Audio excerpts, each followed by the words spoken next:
treated you, my friend, like that. Oh, that's terrible. Please come and see me in my capital. So at Cholula, actually, one of the soldiers scales Popocatépetl. It's an erupting volcano, and nobody's ever seen one among the Spanish. This guy was really crazy brave to climb it. And at the top is the first time any of them saw Tenochtitlan. From that top, he sees into the lake, and he reports back, and Cortez's army immediately departs. There are more gifts, and the caciques accompany them the entire way. Then, on November 8th, 1519, he starts walking along the causeway into the Aztec capital. Moctezuma comes out to meet them in a huge entourage of thousands of people.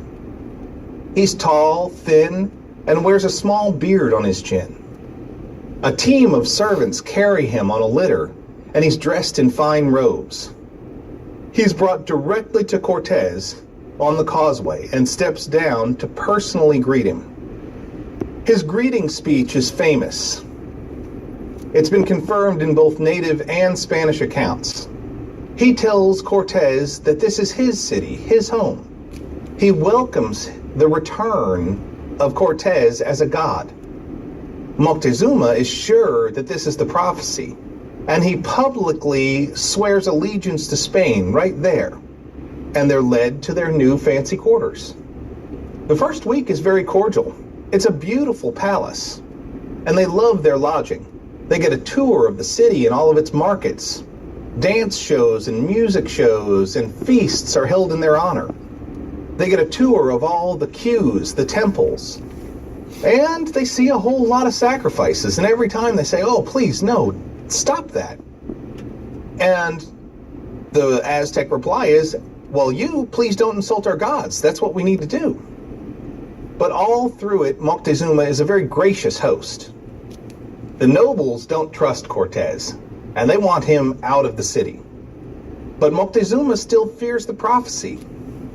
And then he gives the Spanish lots of the gold they're looking for.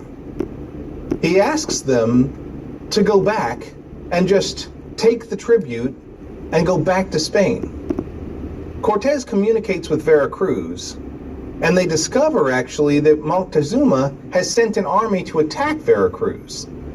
Things are getting out of hand, and something needs to be done. So, they make the bold decision to take Moctezuma hostage. Just 1 week after they arrive, they walk into his palace and tell him, come peacefully or die right now. And he says, what? No, I can't do that. And they said, too bad, that's just what we're going to do. So, instead of causing a ruckus, he goes willingly to the Spanish quarters. The nobles go crazy, but he's still the king. He still calls all the shots. 6 whole months pass in captivity. It's a brilliant strategy by Cortez.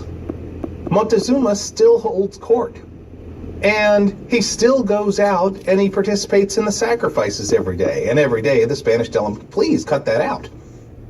But they had become honest friends, Cortez and Moctezuma. They had hours of talks, and they played board games together every day.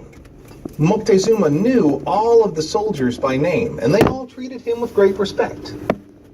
All the caciques were called in by Moctezuma and told to surrender. Moctezuma mandated their obedience, and tribute started to pour in. Cortez verifies that this gold is coming from 3 large gold mines, and Moctezuma gives up an Aztec vault full of gold.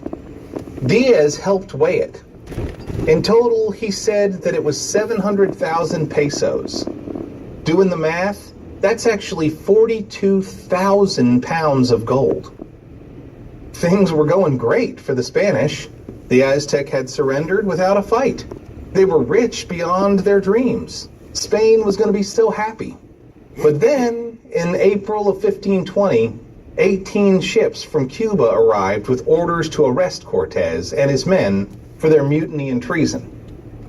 Governor Velasquez sent Captain Panfilo de Narvaez to arrest Cortez. When word reached Tenochtitlan that he had landed and that he was headed inland with 900 men, Cortez immediately rode out to intercept him. He left Pedro de Alvarado in charge back in Tenochtitlan, and that was the biggest mistake of his entire career. Narvaez was not a problem. Cortez ambushed him with the Tlaxcalans. Narvaez had no idea what kind of power Cortez had at that point. He had been able to harness thousands of people in Mexico in a very short time.